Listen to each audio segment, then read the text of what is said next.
क्या हमारे देश में लोकसभा और विधानसभा चुनाव एक साथ होने वाले हैं? ये प्रश्न इसलिए क्योंकि सरकार ने शायद ऐसा करने का मूड बना लिया है। दरअसल मोदी सरकार ने संसद का विशेष सत्र बुला लिया। ये सत्र 18 से 22 सितंबर तक चलेगा।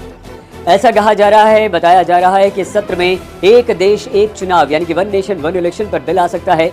प्रधानमंत्री नरेंद्र मोदी भी अक्सर एक देश एक चुनाव की बात करते रहे हैं। पिछले महीने भी राज्यसभा में चर्चा के दौरान प्रधानमंत्री मोदी ने एक देश एक चुनाव को समय की जरूरत बताया था। लेकिन प्रश्न ये कि ये सब कैसे? संसद के मॉनसून सत्र में सरकार ने इसका उत्तर दिया।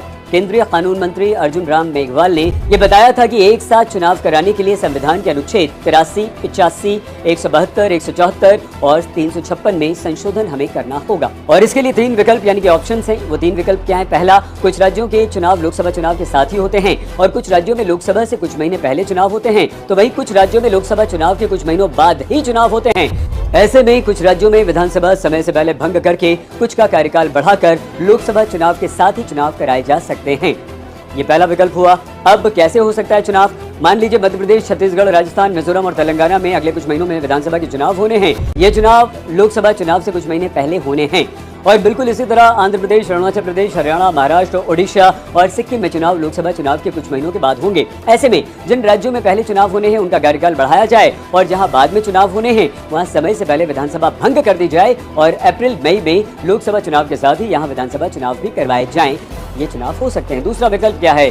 दूसरा विकल्प ये कि कई राज्यों में विधानसभा चुनाव लोकसभा चुनाव के 2 वर्ष बाद खत्म होती है। ऐसे में 2 चरणों में चुनाव कराए जा सकते हैं। पहले चरण में लोकसभा के साथ ही कुछ राज्यों के विधानसभा चुनाव हो जाएं और दूसरे चरण में बाकी बचे हुए राज्यों के चुनाव हो जाएं।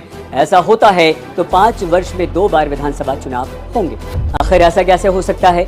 असम, बिहार, गोवा, गुजरात, हिमाचल प्रदेश, झारखंड, कर्नाटक, केरल, मणिपुर, मेघालय, नागालैंड, दिल्ली, पुडुचेरी, पंजाब, तमिलनाडु, त्रिपुरा, उत्तर प्रदेश, उत्तराखंड और पश्चिम बंगाल में होने विधानसभा चुनाव हैं और लोकसभा चुनाव में 1 से 2 वर्ष का अंतर है। ऐसे में इन राज्यों में दूसरे चरण में चुनाव कराए जा सकते हैं। अब तीसरा विकल्प क्या है?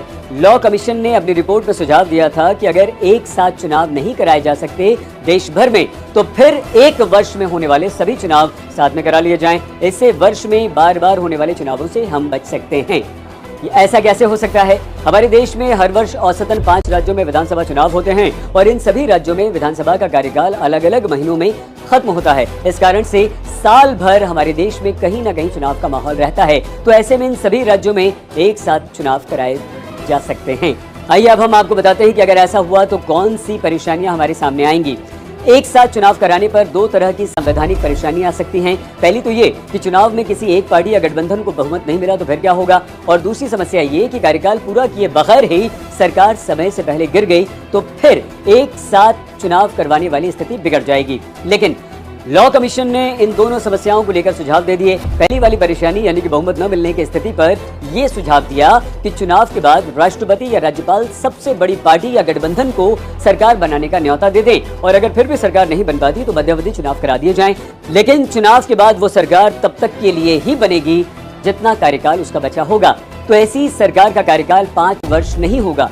दूसरी परेशानी यानी कि सरकार गिरने की स्थिति में लॉ कमीशन का सुझाव था कि अविश्वास प्रस्ताव के द्वारा मौजूदा सरकार को तभी हटाया जाना चाहिए जब दूसरी सरकार पर विश्वास हो ताकि समय से पहले लोकसभा या विधानसभा भंग न हो।